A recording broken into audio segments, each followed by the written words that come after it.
Welcome to the Warehouse Diaries. In this episode, we're talking about work life balance, burnout, and how to break out of the social media comparison trap. So let's start off with whether we believe that as an entrepreneur, you can have a work life balance.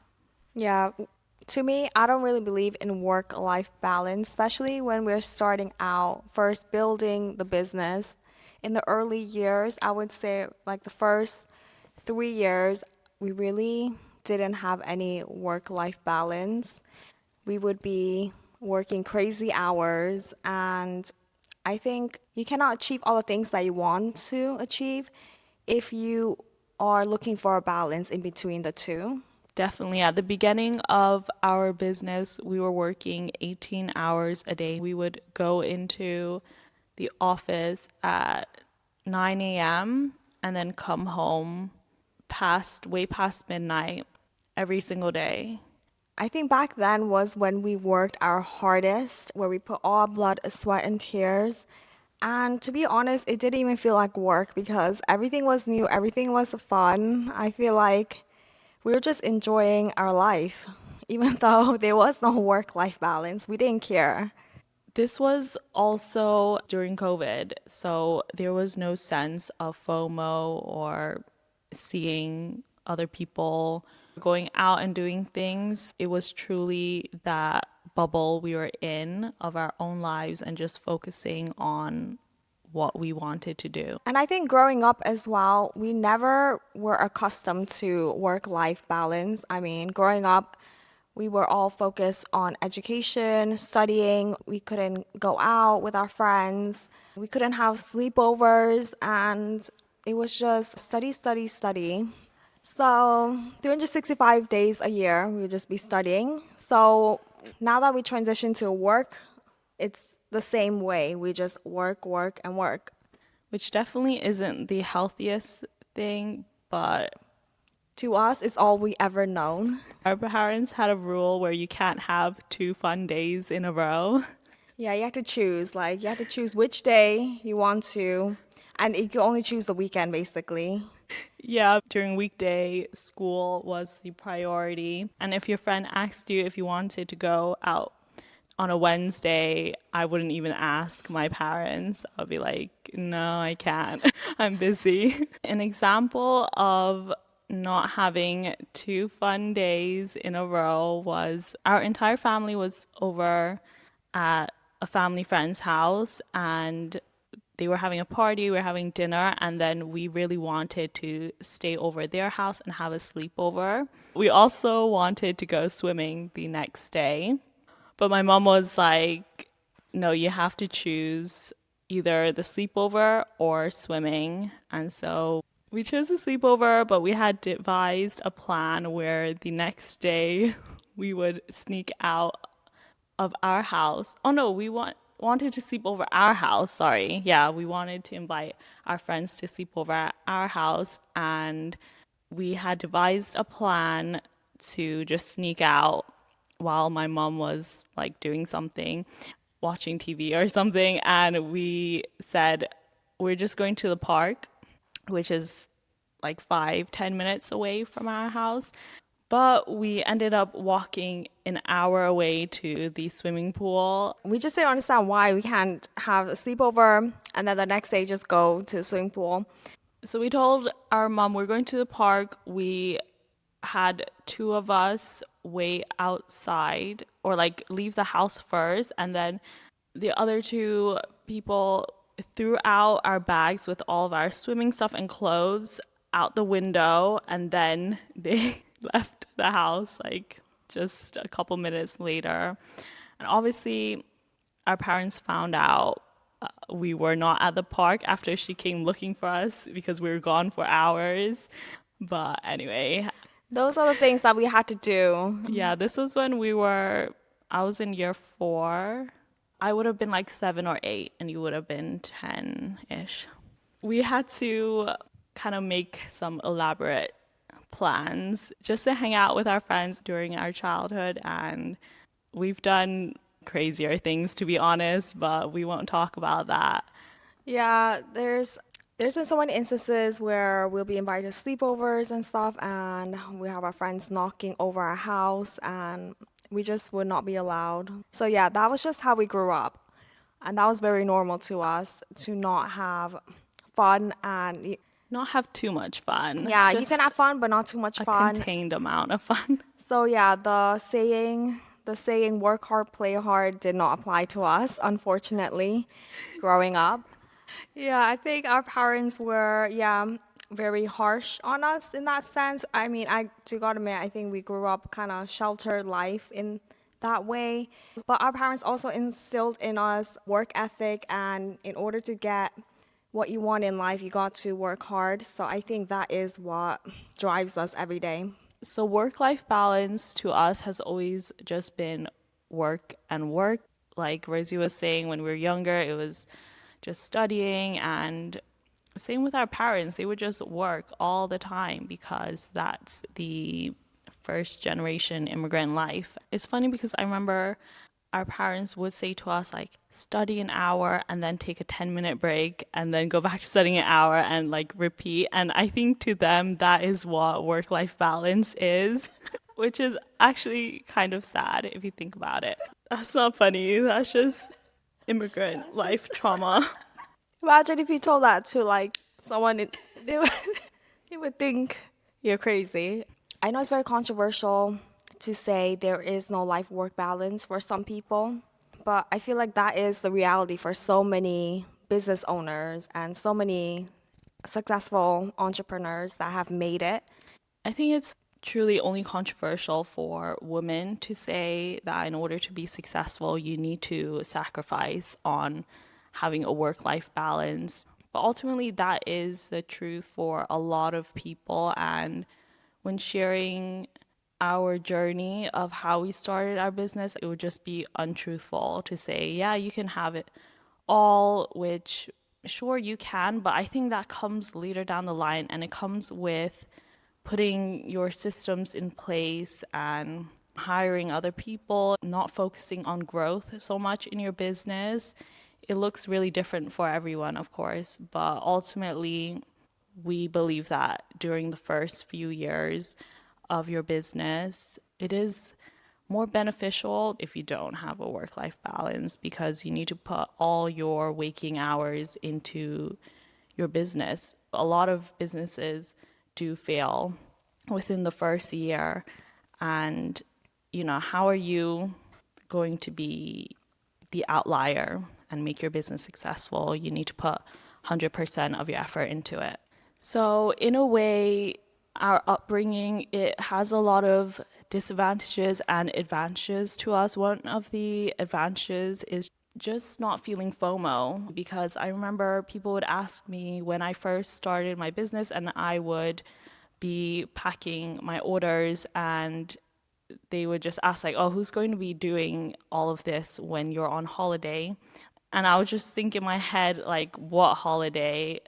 It's not an expectation for me to go on holiday every single year, which I know a lot of my friends, like, that is what they do every single year with their family, or they go on multiple holidays per year with their friends, with their boyfriends. So for us, we just didn't grow up in that way. We didn't really have that expectation, or we just didn't have that holiday to look forward to. So it didn't feel like I was having to sacrifice something in order to work on my business. It just felt very natural in a way. I didn't even have a second thought on that. And I think that goes back to even when we were younger, if we were sick, like, we just have to go to school. Or even if we hated our part-time job, like, we knew we just have to do it because that's just something so in our DNA almost, because that is how we were brought up.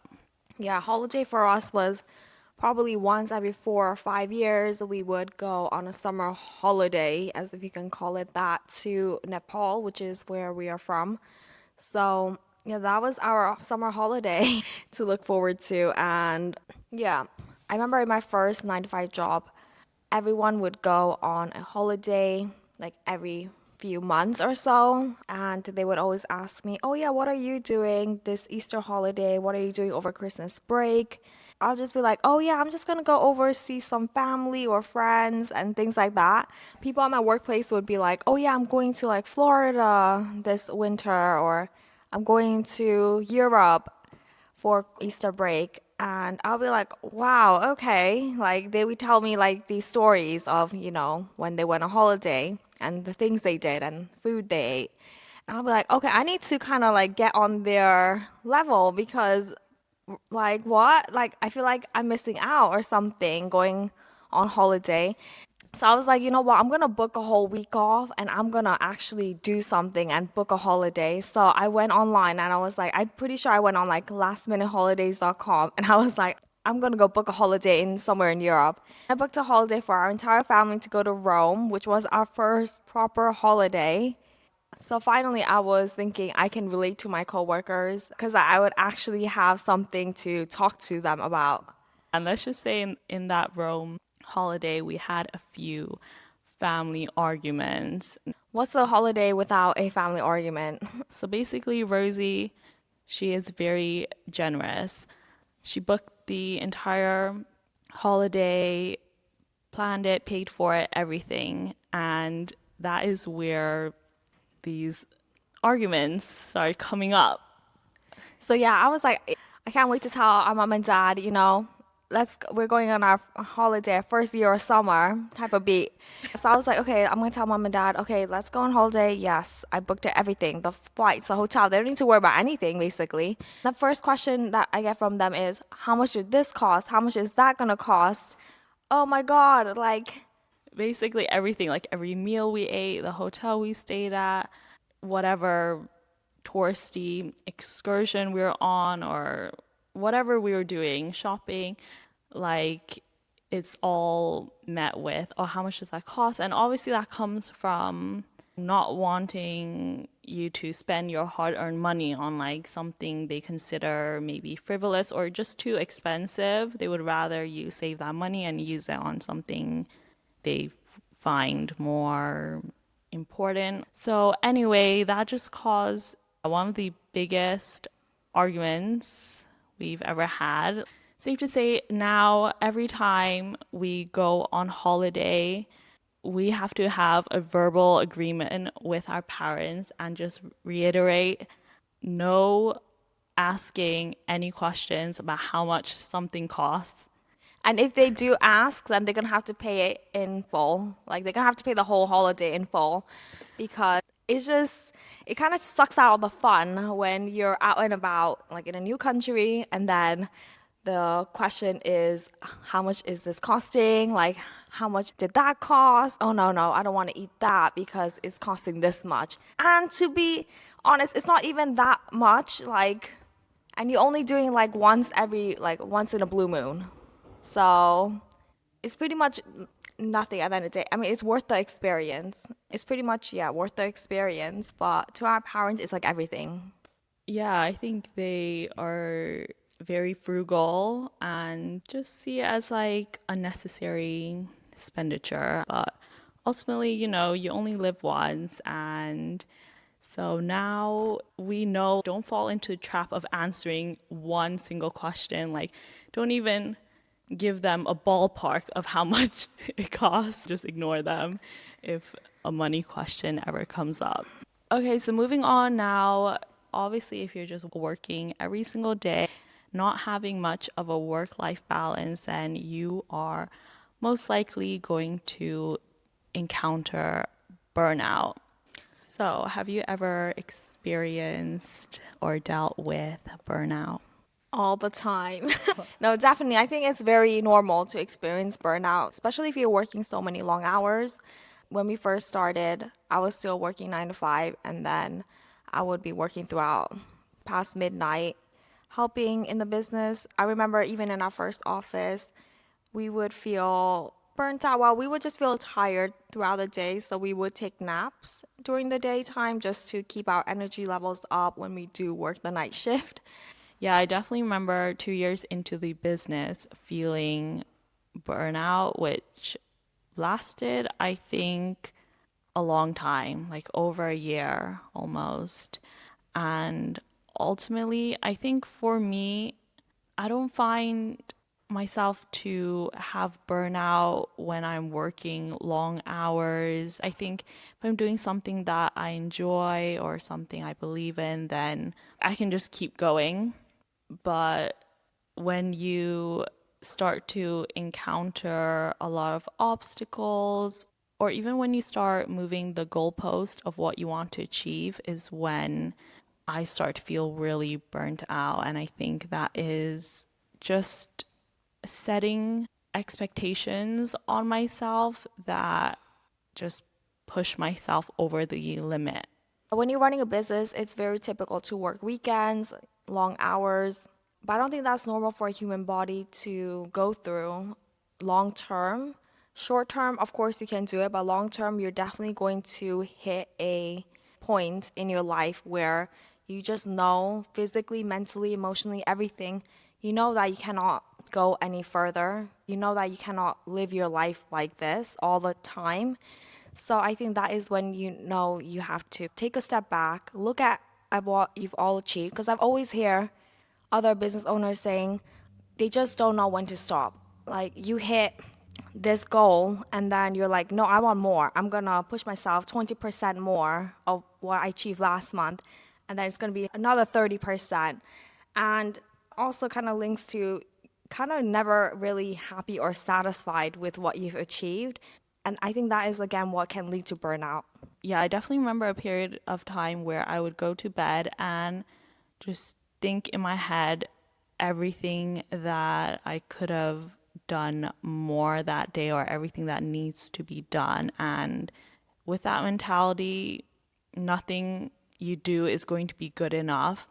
And I just remember thinking, I'm just not happy. I'm not satisfied with the day. And how are you going to be if you have like 100 list of things to do?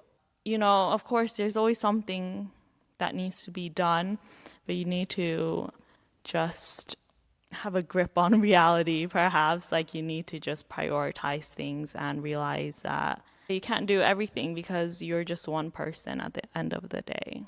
Yeah, I remember you telling me that you experience burnout when you don't see progression, like if you don't see any good progress through your work. And it kind of reminds me when I quit my job to work full time. And before I would see making content and doing other things in the business really fun. And that was probably because I did not see it as a job. It was just me helping you out. And when you actually view it as this is your job, you must post like X amount of times, you must reach these goals, and you must do all these other things on top of that. It makes you put more pressure on yourself, and you're not just treating it as like a hobby, you're treating it as a proper job. So, again, that can lead to burnout as well. So, even now, I don't think we have the best work life balance, but it's definitely something that we've gotten better at, and it's definitely improved, especially like the past year or so. We're definitely taking more time out just for ourselves and thinking what we want to be doing in life long term.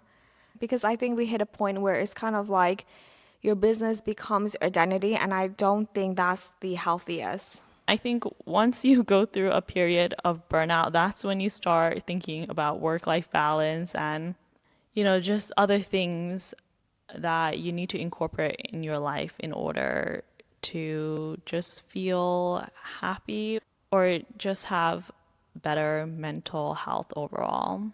So, how do we actually get out of that burnout stage and get ourselves out of a rut?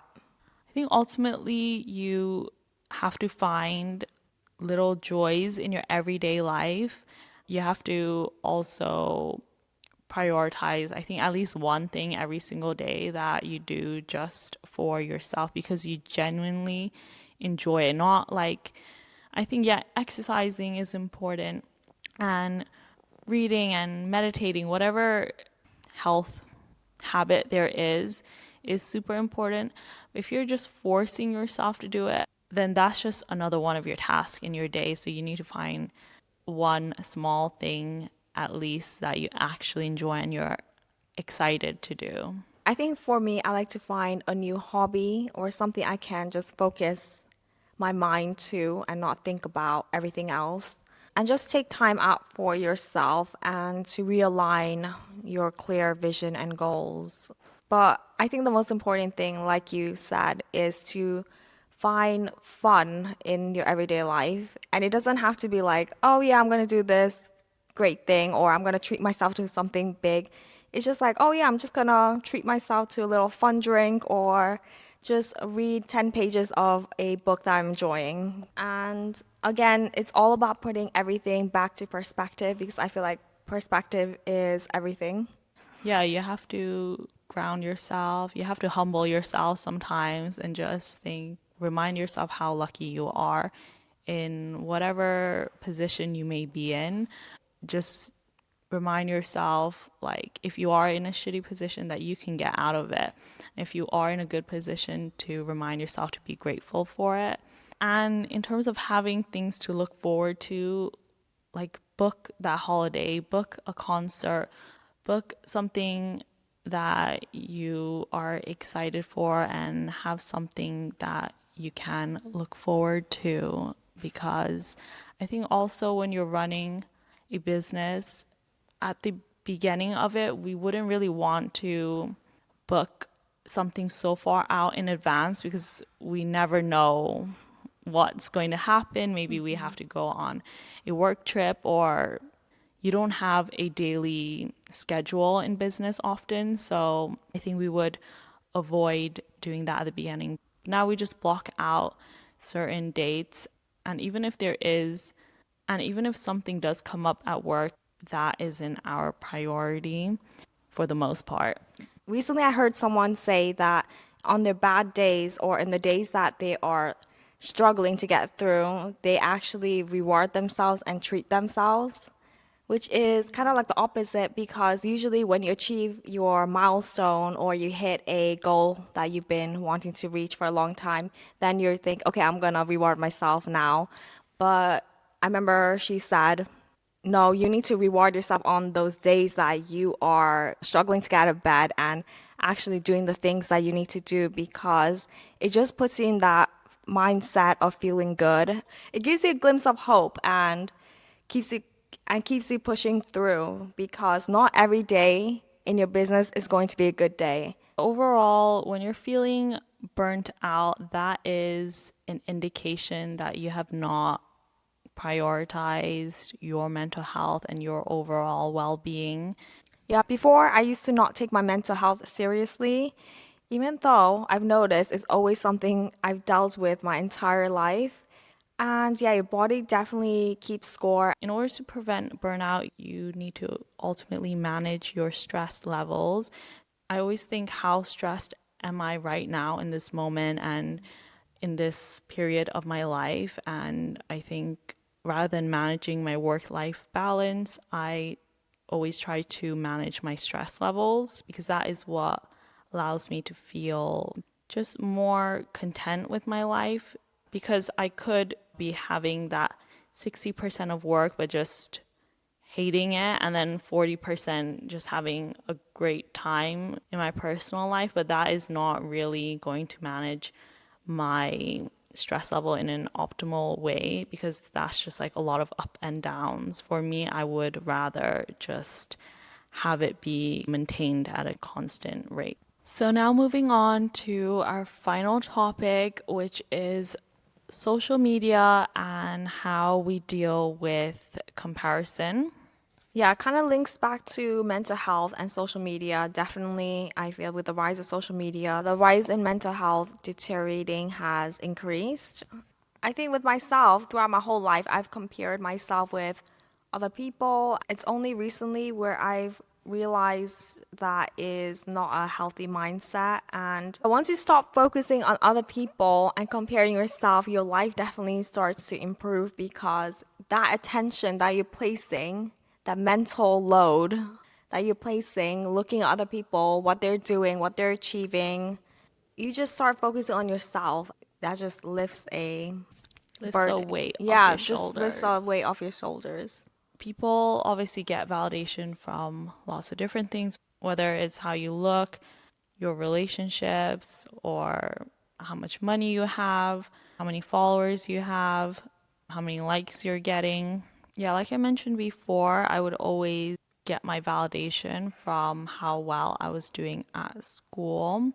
And that carried out until I was at uni, and it just leaves you feeling really unhappy, unsatisfied, it leaves you feeling like you're not good enough. I think, yeah, we've grown up in the mentality of you need to do better, you need to do better.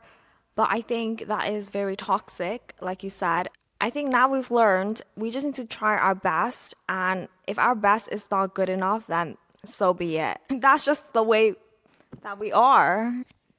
Yeah, I think with social media, it just widens the amount of people you can compare yourself to. When we were kids, we would always be compared to like our cousins or just anyone really, and whether that be your weight or what else is it? Weight or your grades or your jobs or yeah, like they're getting married or whatever it may be, you're always going to be compared. So on social media, I don't really compare myself much, if that makes sense, because I've just built up that Thick skin. immunity Yeah. almost, yeah, because you're never going to be happy if you're always comparing yourself to other people. And I think that's something I learned from a young age. Like, I can't compare myself to somebody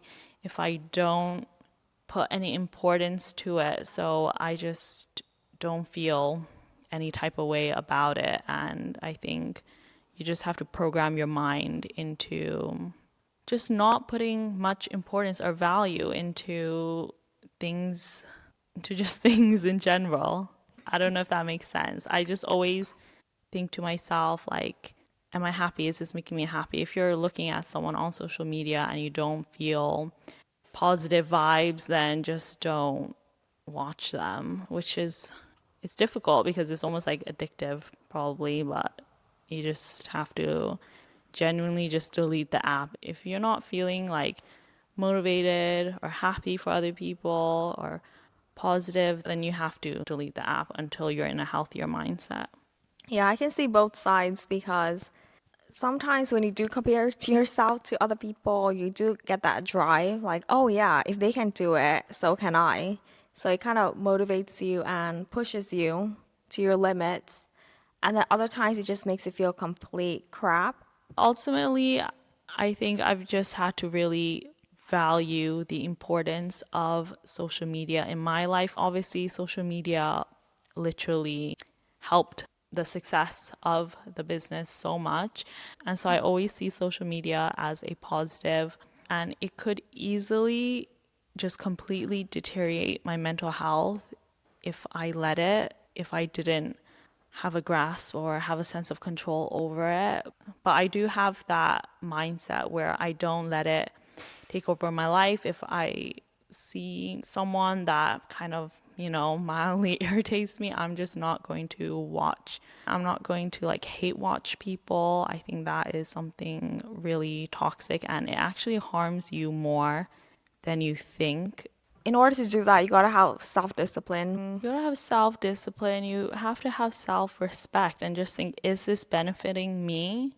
So it could be in like three categories. This could be actually really helping you be more motivated. It could fall into a middle category where it's just neutral. You just find it entertaining.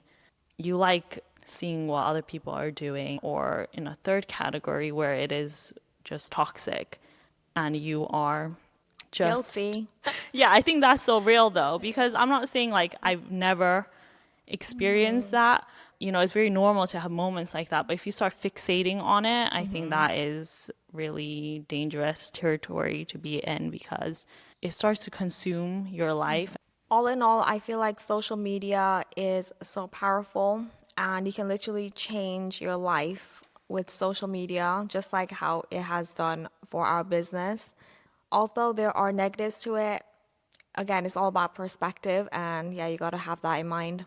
Just like with anything, you need to use it for your benefit. Use it for advantage. And I know so many other business owners, they just post like they don't look at the app because it can cause harm. Like, I love using social media to connect with other people, connect with our customers, to hear feedback, and to build a community. But I also hate social media because it can ruin your mental health, especially if you're already in a crap situation.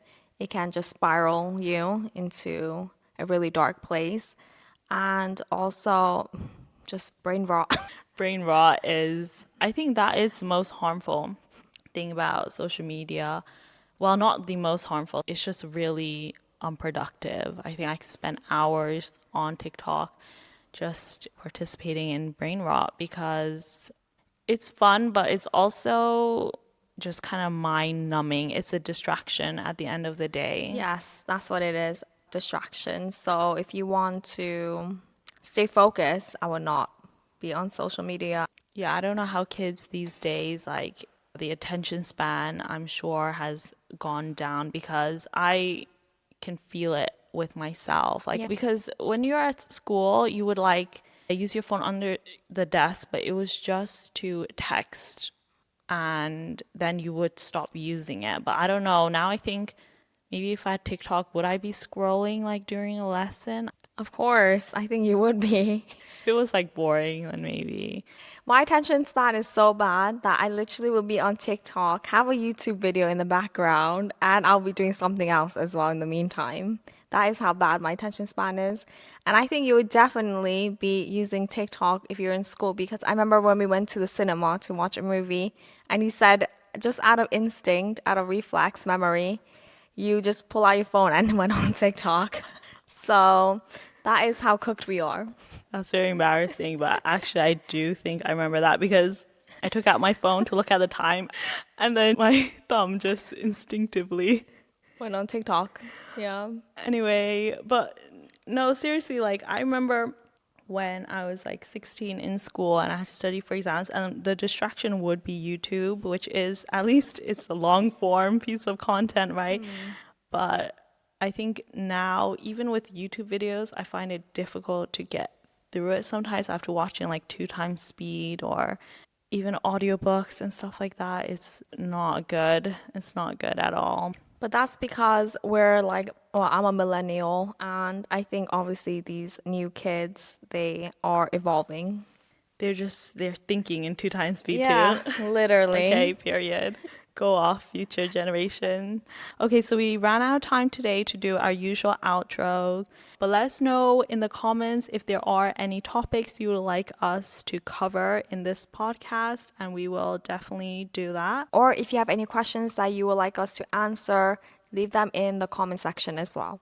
Yes, and let us know what you guys are into. What are your obsessions? We would love to know. But anyway, thank you for listening. And if you're on YouTube, please subscribe and like our video. If you're listening to us on Spotify or Apple Podcasts, please leave us a 5-star review. We would appreciate that so much. And see you in our next podcast. Give us a thumbs up. Bye.